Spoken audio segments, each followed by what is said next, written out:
Ayan, dito sa Sagada, hindi natatapos ang ating alay lakad. Yes. So, ngayon, punta naman tayo sa Ano? Sumaging Cave. Yun. Ito yung sinasabi nilang Big Cave. Yes. At pababa pa lamang, medyo matirik. Yun. Ito na. So, ibig sabihin meron pang small cave. Alam mo na. Ito nga sabi mo muna.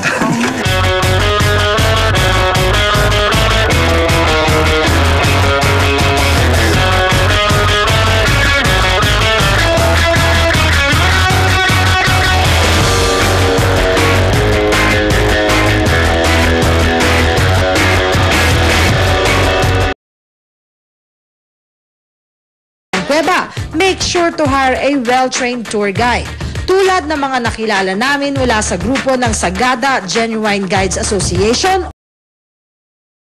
Sagada Genuine Guides Association, Sagada Genuine Guides Association. Yeah. Okay, before we enter,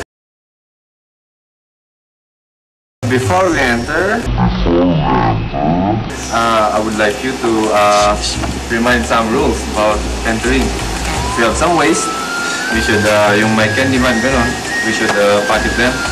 Candy? Yeah. Tagal tong tour natin. Normally, this is about 2 hours. So, ito na naman po tayo. Yung sinasabi ng 2 hours, actually.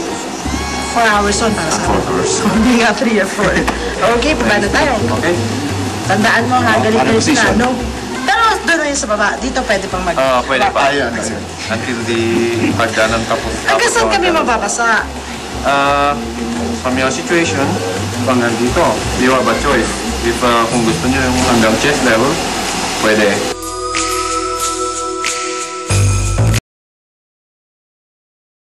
So ito po yung simula ng rock formation. Ito na nag-umpisa yung nakikita natin ang elipanta. Ito ang ulo ng elipanta.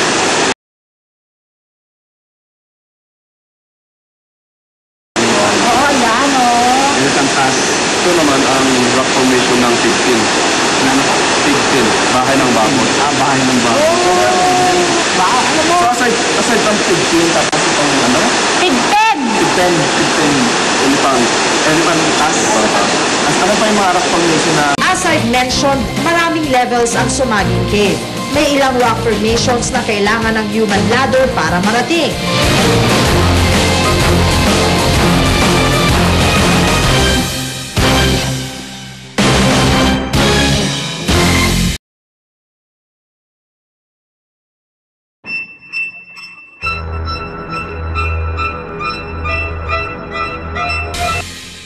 Stop.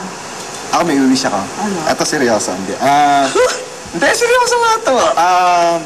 Sana sa lahat ng mga nagpupunta rito sa kuwebang to, kahit sa ibang lugar, kumbaga wag nila sayangin, sirain yung kagandahan ng kalikasan. Kasi, napansin ko kanina, yan o, sa likod lang natin, may mga nagbabandal yung mga nagpupunta rito. So, sayang naman yung nature, di ba? Oo, pero dahil meron ng association na nagpapangalaga ng Yun, kuweba mo buti na lang. they make sure na yun na nga, walang nagkakalat, walang nagbabandal. Tsaka sana naman, kahit minsan wala rin nagbabantay, ilagaan naman po natin yung mga ganitong treasure ng